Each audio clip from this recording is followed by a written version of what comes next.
Yeah. So do you want to read a little bit? Yeah, we could and read then like we just can 2 pages so you guys get an idea of like the feel of it. feel of it, and we can also answer questions too if you have any questions.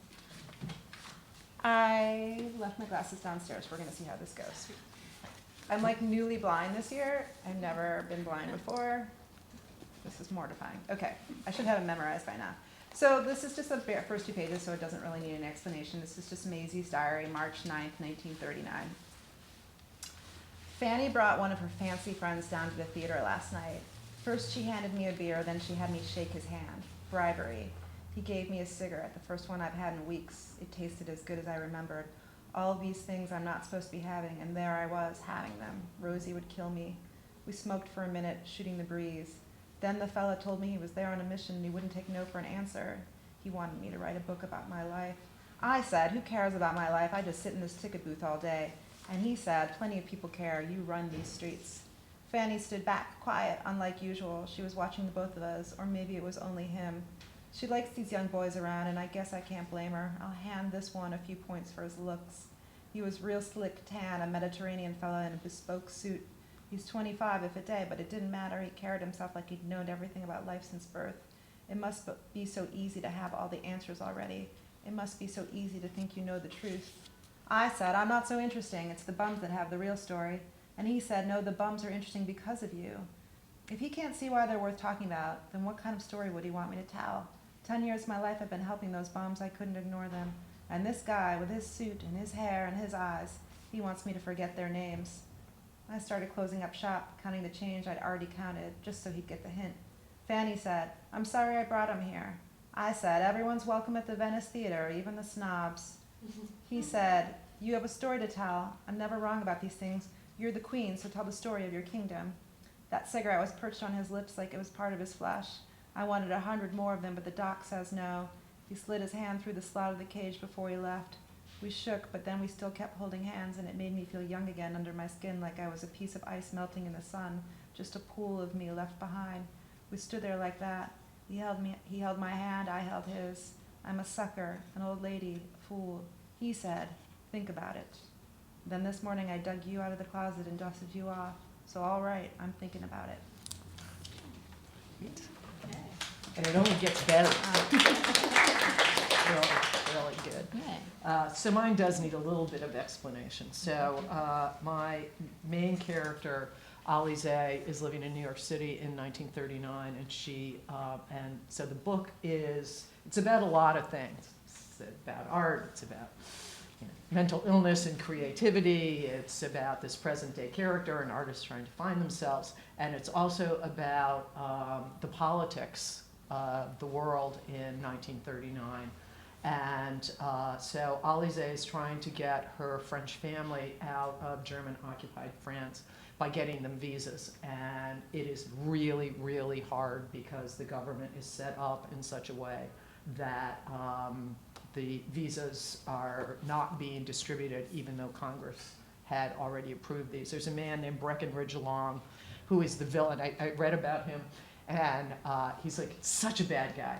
He was Assistant Secretary of State under Roosevelt, and he was in charge of visas, and he was an anti-Semite and an isolationist. And we now know that he single-handedly kept 200,000 refugees out of this country who had visas that had been approved by Congress, and they had already been vetted just because he didn't want them here. And so Alize is running into these problems because of Breckinridge Long. And Eleanor Roosevelt doesn't like Breckinridge Long and wants to help more refugees.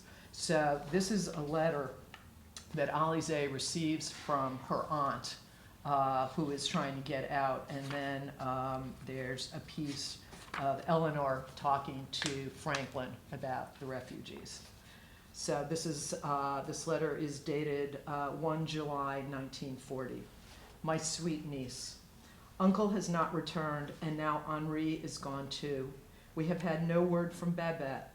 Alain and I are leaving Arles first thing this morning. One of Uncle's friends from university is bringing us to his brother's farm outside of Arles, and we should be safe. I will send you the exact address when we arrive, so you will be able to contact us when you get the visas. People are still getting out, but the situation is growing desperate, and we must work fast. Every day they are taking more Jews away. Sometimes they shoot people whenever they want, for no reason. You remember the people at the pharmacy?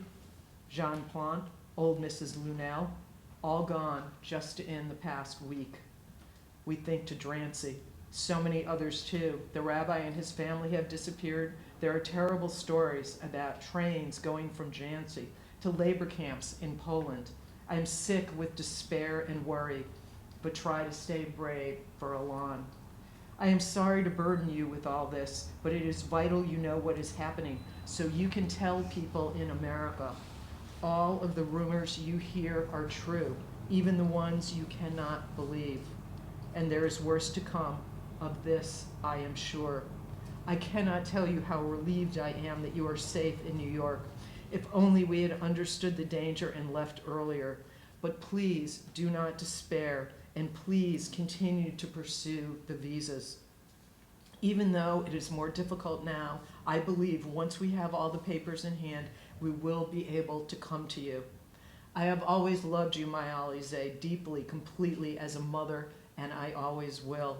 You must remember that our family is within you now, that you will be able to carry all of us into the future, no matter what happens.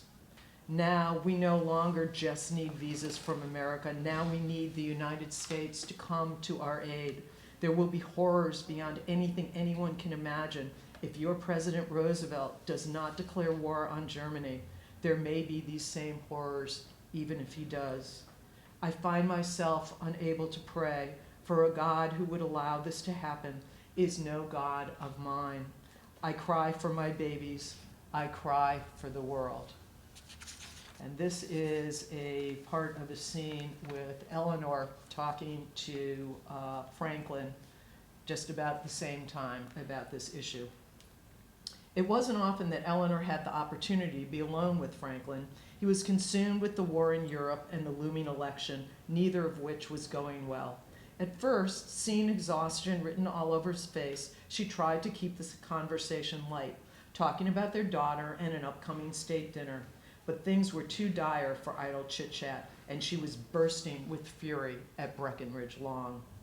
Almost every visa request is being turned down, she said, trying to keep the stridency out of her voice, even for people with spotless credentials. I have seen the rejected applications myself. Something does seem to be wrong.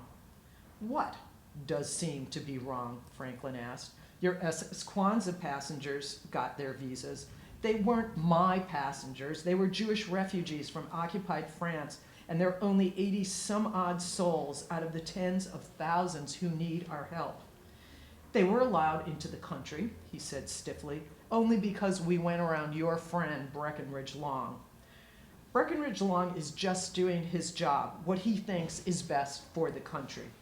Eleanor knew that Franklin could be loyal beyond reason, but this was far, far beyond reason. I don't believe that, and neither do you, she declared. He's anti-Semitic and mean-spirited to boot. Eleanor, people are dying, Franklin, and we can do something to stop it. You can do something to stop it. It's not that simple, and you know it. His voice was cold. She tamped down her anger, knowing it would only hurt her argument. I'm not saying it will be easy or we won't face opposition. I'm saying this is something we need to do as human beings, that if we don't, it might be the greatest regret of our lives. Franklin stared over her shoulder, clearly trying to see in a future that he couldn't. I know you find the situation just as appalling as I do, Franklin. And you know, he said, my hands are tied. The Republicans are out for blood, and one false step is all they need. What do you think would happen to your precious refugees if Wendell Willkie became president?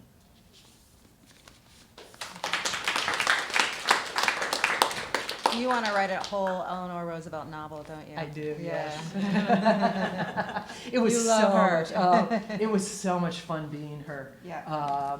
You know, when you do a viewpoint character, you become that character. And, you know, I did all this research on her, and I've always, and the more research I did, the more I respected her.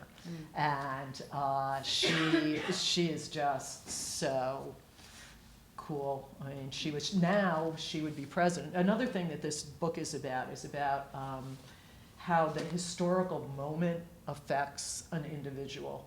And so I have these two artists, one in the present and one in the late 1930s. And their lives are completely different, and their chances and their ability to be artists are completely different because of the historical moment that they are in. And so I think about Eleanor being in the present, and you know, she would be president. But at that time, it never would have even occurred to her that that was possible. What if we had Eleanor at the Democratic debates Yeah. last weekend? Yeah. She'd wipe the floor with all of them. You know, well, what about at the Republican debates? That would be even more interesting. Oh gosh, if the ghost of Eleanor Roosevelt showed up at the Republican debates and just hovered over them, Oh, yeah. judging them all. Actually, I wrote an article that was in Slate that was called What Would Eleanor Do? Yeah. And it was about the current day refugee situation and the similarities between what was going on in 1939 and what's going on now. And we know that Eleanor would say we need to help these refugees and have more of them in this country, which the Republicans wouldn't like. No. Does anybody have any I have questions? a question for you, Jen. Okay. I love that you brought Maisie back to life, and I not until you started to describe your book that I suddenly remembered the Joseph Mitchell. Do you think that she had the obituary and the memorial because of Mitchell's writing about her? I mean, or was she in her time recognized for all that she had been doing? Well, I will tell you that, and because I don't really have the answer to that question, but I can just tell you from my experience that since the book has come out, all of these people who knew her when they were children have contacted me. So she actually used to give candy out to kids on the Lower East Side, which you would obviously never be able to do now, but because they would just throw you in jail. But she used to give candy out to, this would be like in the 1940s or 50s. So there's a generation of children who remember her. If they're still, you know, they would be in their 60s or 70s now or something like that, who remember her and who very slowly contacted me and said, oh my God, you wrote a book about this person, and that they remembered 50 years later. Additionally, I did end up, I didn't, but my editor ended up finding a picture of her right after I finished the final draft of the book and I had sent it in to her. She said, I just want you to know that a couple of months ago I did find a picture of her, but it's so written in the book, the not knowing of it, that I just thought you should finish it, and you were in a good place, and I didn't want to throw you off. And so then I contacted the person who ran the estate of the photographer, a photographer named Todd Webb, who was kind of a B-list photographer at the time, and he was walking the streets the same time as Mitchell and as Maisie, and he had studied with Ansel Adams, and he was really good friends with George O'Keeffe, but he was not a big self-promoter. So he had gallery shows, but he just never became really famous. And so this woman who's running the estate, she is dedicated to getting his work now. He recently passed away, and she's the executor, and so she's been trying to get him into galleries. Not unlike the way that we're thinking, oh, we found a good story, and we want to keep it, we want to perpetuate it, or I found this person that I really like, and I want to perpetuate it. And when I got in touch with her, about a week later, she got back to me and said, an 80-year-old man who knew her was looking for a picture of her too. And he just got in touch with me. And here's his phone number, you can call him. So I got to talk to him on the phone. And the first thing he said was, I can't believe it took someone this long to write a book about her, because that's how special she was. Yeah, so did the Mitchell, I think everybody knew her. Yeah. So I don't know, I'm sure it helped. The thing that propelled him to write about her was the fact that she was already a figure. That's right, because all the people she was helping weren't reading the New Yorker. Like everybody in that neighborhood wasn't reading the New Yorker and thinking, Exactly. that's who that lady is over there, Yeah. who I've known for, who's like been on the street. So I think that she was, you know, when I talked to that man and he told me stories about her, nothing that really changed my impression of her at all, because she was actually a very enigmatic person, which is, you know, comes off in the Mitchell piece, which is actually one of the reasons, like if all the answers had been there, I probably wouldn't have wanted to write the book. And I wrote this book to get the answers about her. But, you know, we were talking about her, and it was actually weirdly, this same week, 50 years anniversary of her death.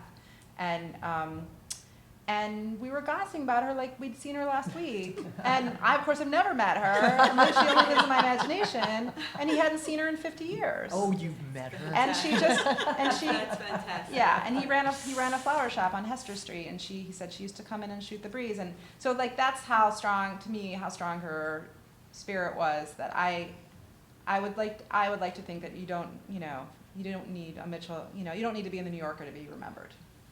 Please. Let's have it be that way. I have a question about the process of writing. So you just said he ran a flower shop on Hester Street Yeah. back then. Could you have looked at the demographic information back then? Finding out who had been the neighbors of the movie theater and I had a pretty good idea. You know, you can go to the Tenement Museum downtown. You can buy a book on the Lower East Side. You take that tour. I felt like I had an understanding of who the people were. I didn't know specifically like who lived next door to her, and I didn't have her exact address. I mean, there's only one place. There's one building that she lives in that I knew. I knew generally what streets she lived on, but I knew she lived in Knickerbocker Village really specifically. After the fact, somebody came to me and brought a copy of the Census Bureau from a certain year, and I knew what what address. It was actually incorrect. It was the address of her movie theater. It wasn't her home address. But yeah, I guess I could have. But I felt like I'd done enough research that I had an understanding of the surroundings. And God, somebody else had asked me a question about where Mazie's money came from when I was on tour, and she was like some sort of lawyer that deals with wills or estates or something like that, and she's like, you could have gone back in time and you could have figured out if somebody had left her. I was like, I'm cool with not knowing. So unlike Barbara, I don't really enjoy doing research at all, and I very grudgingly did it. And I was looking for, I only write contemporary fiction. This is probably the first and only time I write historical fiction, but she felt like such a modern character to me that I wanted to, it was worth it. It was like, I want to get to know you better, so I guess I'll figure this out. So I ended up, getting a lot out of doing the research, but I also just, hope I never have to do that much research again. But also the research, you can do too much. That's right. And you can get, the book I'm writing now, I just decided I was being held back by the real story. And I just ditched it, It's like there was too much research. Yeah. And it was in there too much. So sometimes you just want to say, okay, I'm going to make the rest of this up. Yeah. It's clear that you knew it. Like when you read your book, like it's great that you don't overdo it. Like you have like a very. It's hard. It's really, you have like a specific touch to it where you're always making sure your characters are coming in and diving in, and that you're not getting overwhelmed by it. Yeah, it's like my least favorite thing when you read a book and it's like 10 pages about the wallpaper, and I'm like, I don't need to know what wallpaper looked like in 1910. I just don't. Like, was it red? That's cool. Was it fuzzy or something? It can. We have. I work with a writers group, and we have all these different sayings, and one of them is watch out for eye bumps. And an eye bump is something that all of you will know what it is. You're reading a book and something bumps you out. And sometimes it can be a really long sentence, it can be lots of big words, and it can definitely be tangents that the writer goes off on because they're interested in it, or too much history because the writer is interested in it, even though the reader isn't. And so that's what writers groups are good for, to like pull you back in and say, no, nobody really gives a shit about that. Right. I'm glad that you went on vacation to Lithuania for 2 weeks. Yeah, right, exactly. But I don't really care. Yeah. All right, somebody over here had I can't remember. Oh, yeah. Small detail, Breckenridge Long, do you have any reason to believe that he was kin to the Louisiana Longs? I have no idea, but it was a very old and very revered family, very wealthy, very old family. And I know that he retired to a horse farm in Maryland and took up antiques. And he lived, so he did all of this, during the war. And he retired from the State Department And never, he lived until 1958, never apologized, never even said he had done anything wrong. Well, that doesn't sound like the background of Huey Long No. and Earl Long. Yeah, whatever, because they you know, I don't know. worked from a different Yeah. origin. One more question. In her, Eleanor Roosevelt's willingness to confront people who had influence upon her husband. And the only story I remember was in the late 40s, she wanted Truman to desegregate the military forces, and he was dragging his ass, and he was coming up with one excuse after another, and she just rode him mercilessly until he did finally do it. And you describe a scene where apparently she was fairly relentless, but never actually openly confronted him as strongly as she could have. Do you believe that she, in that day and age, really did launch those kinds of demands? I think she did absolutely try to convince Frank. I mean, she said that was the greatest regret of her life, was that she didn't force him to do it. That I truly believe that she badgered him, that she really tried to get him to do this, that she felt really, really strongly. And he didn't want to spend the political capital on it. And that was just, and, you know, again, like the refugees, just like today, you know, some things don't change. He's running for president, and that wouldn't have been a good thing. I feel very political tonight. I'm so happy. It's not usually this political. Probably, yeah, really. Excited. I'm not usually either. Yeah. Where everyone's a little frustrated during this Yeah, election. well, there's that. The 2-year election season. Oh, God. Yeah. Yes. Will you continue to write art fiction, do you think, or do you really take a break and maybe come back to it? Well, I decided I'm writing a trilogy of this. One of the reasons that the Art Forge, we had a lot of, the Art Forge was turned down by all of the big publishers in New York. It was only the brilliance of Algonquin Books that saw that this book could actually sell. And they said they didn't want it because they said it didn't fit into a genre. And so, I mean, and it didn't. The Art Forger was about history and art and had a mystery in it and some romance.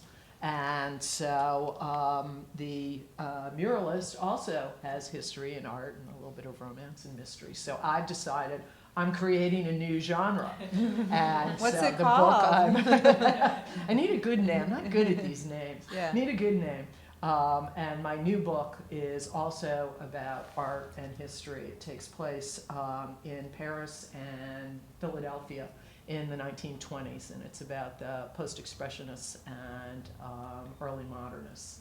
And it's got a good mystery in it, and some murder and some con games, and I'm having fun with it. So there will at least be 3.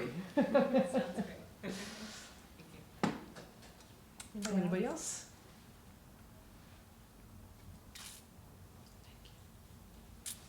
Okay, I guess it's 8 o'clock. We're done. Good timing. Good, thank you all.